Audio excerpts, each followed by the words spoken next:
पर रेवती नक्षत्र का तेज गिरा, जिससे कन्या उत्पन्न हुई। जो प्रमुच नाम के एक ऋषि ने अपने पास में उस कन्या का पालन पोषण किया। एक बार महाराज प्रियव्रत के वंश में एक राजा हुए जिनका नाम था दुर्दम। वो दुर्दम राजा जब आए, प्रमुच ऋषि ने अग्निदेव से पूछा कि मैं अपनी पुत्री का विवाह किसके साथ करूं। उन्होंने कहा कि महाराज, मनु जी के वंश में जो दुर्दम राजा है वो आपके इस कुटिया में थोड़ी देर में आने वाले हैं, आप अपनी पुत्री उन्हीं को देना। जब प्रमुच ऋषि ने दुर्दम राजा को यह बात बताई तो दुर्दम राजा को विश्वास नहीं हुआ कि मेरे आने की जानकारी पहले से इनको है। तो उन्होंने कहा कि आप इतने बड़े महात्मा हैं, इतने बड़े सर्वज्ञ हैं, तो मुझे ऐसा वरदान दीजिए कि आपकी पुत्री से मैं विवाह करूं, यदि तो ऐसा पुत्र हो कि जो इस पृथ्वी का सार्वभौम पद प्राप्त करे, जो मनवंतर का अधिपति हो। प्रमुच ऋषि ने कहा कि मैं इतना तपस्वी नहीं हूं कि मैं आपको मनवंतराधिक पुत्र दे सकूं।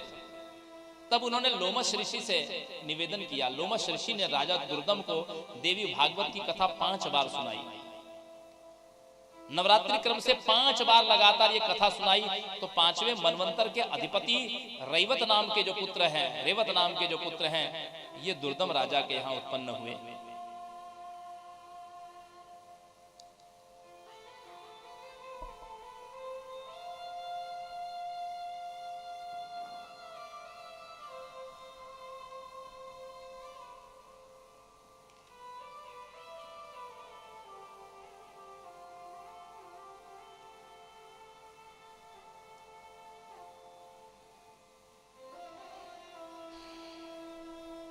सभी लोग हाथ जोड़िए, मेरे पीछे कहिएगा। कात्यायनी महामाये, कात्यायनी महामाये, भवानी भुवनेश्वरी, भवानी भुवनेश्वरी, संसार सागरे मग्नम,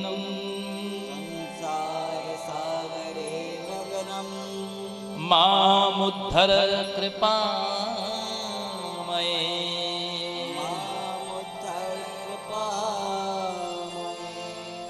ब्रह्म विष्णु शिवाराध्ये, ब्रह्मा विष्णु शिवाराध्ये, प्रसीद जगदम्बिके,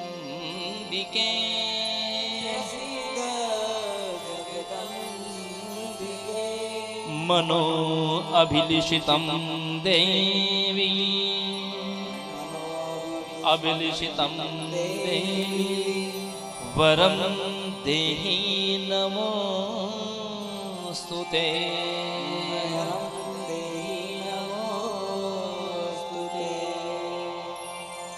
सूत जी कहते हैं, देवी भागवत के श्रोता को सबसे प्रथम दिन मां से यही प्रार्थना करना चाहिए कि हे ब्रह्मा विष्णु शिव की आराध्या, मेरे मनोभिलाषित कार्य को पूर्ण करो।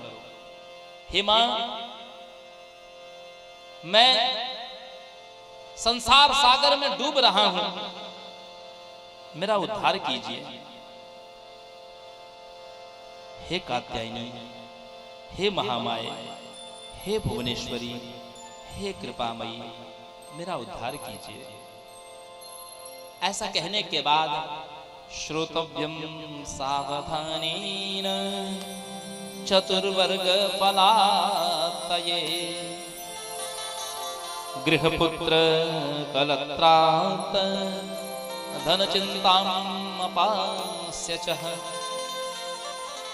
जिसको चारों पुरुषार्थ चाहिए, धर्म अर्थ काम मोक्ष, उस व्यक्ति को सावधान होकर के इस कथा को सुनना चाहिए।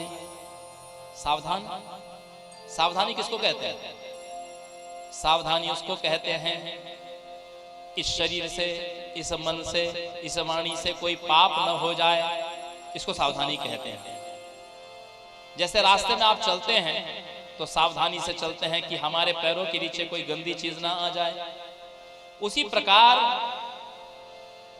वाणी में भी सावधान रहना है कि कि वाणी से किसी की बुराई न हो जाए, निंदा न हो जाए, अभिमान युक्त अपनी प्रशंसा न हो जाए, आत्मश्लाघा न हो जाए, और शरीर से कोई ऐसा कर्म पाप न हो जाए जिसका प्रायश्चित लग जाए और ये पुण्य क्षीण हो जाए। मन में भी कोई कुत्सित विचार न आने पाए, अपने घर की, अपने पुत्र की, पति पत्नी की, धन की, सबकी चिंता को छोड़ करके गृहपुत्र कलत्राप्त धनम चिंताम अपास्य च, इन सब की चिंता छोड़ दें और 9 दिन नवान यज्ञ में मां के चरणों में परिनिष्ठित रहें।